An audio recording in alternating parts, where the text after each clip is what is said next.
for moderating this session and for your leadership of MPP.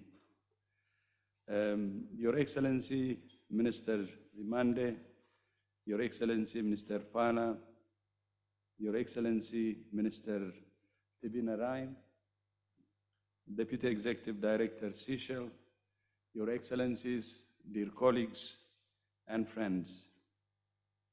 A heartfelt thank you to the South African Consortium, Afrigen, BioVac, the South Africa Medical Research Council, and the government of South Africa for hosting this very important event. I visited the mRNA hub 30 months ago, and I'm glad to know of the remarkable progress since then. Tedros showed us everything, and she was upbeat that they would make significant progress, and that's what happened. So thank you, my friend, my sister, Tedros, and all your colleagues. The COVID-19 pandemic highlighted that one of our most important strategies for addressing global health emergencies is to increase the capacity of all regions to produce medical countermeasures such as vaccines and therapeutics. That's why WHO is supporting this multilateral effort on the mRNA technology transfer program. There are 4 key barriers to vaccine manufacturing in low and middle-income countries, as we all know.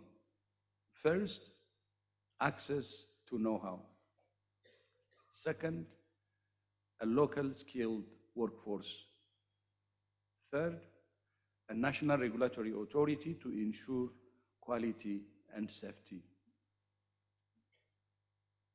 And fourth, sustainable investments and maintenance costs, along with access to a reliable market of sufficient size. Countries have a crucial role to play in supporting local manufacturing, particularly at the early stages. The short-term cost of saving from procuring cheaper imported vaccines should be balanced against the value of supporting domestic production capacity that will be critical to national health security.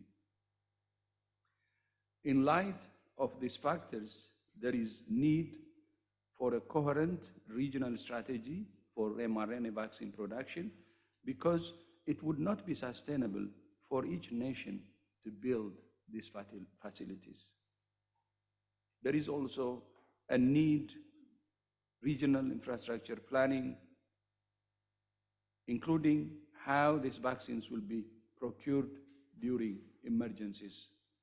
Also needed a regional plan for supply chain ingredients, as some countries produce reagents, vials, and other important components. All of this underscores the need for coordination, collaboration, and coherence at the national, regional, and global levels. WHO believes that the mRNA technology transfer program holds huge promise, not just for increasing access to vaccines against COVID-19, but for other diseases, including HIV, tuberculosis, as well as other diseases affecting lower and middle-income countries for which there are either no vaccines or the vaccines are insufficient. For this reason, WHO is establishing an mRNA research and development network to provide a collaborative platform to expand mRNA vaccine pipelines, accelerate product development, and access to know-how.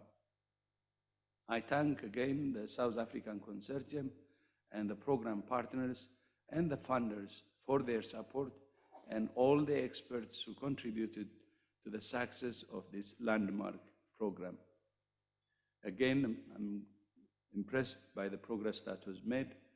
Last year, it was with the Minister of Development of Belgium, Minister Miriam. We were together.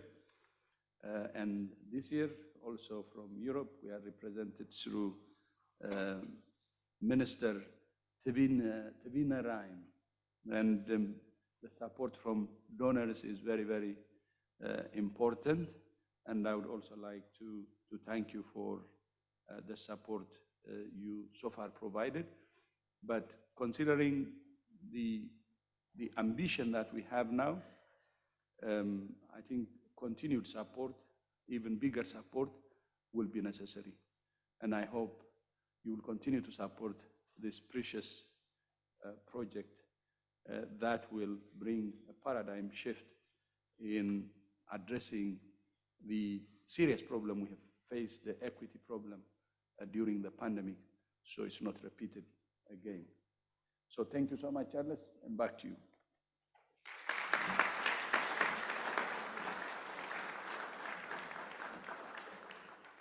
Thank you so much, Dr. Tedros. And on a personal note,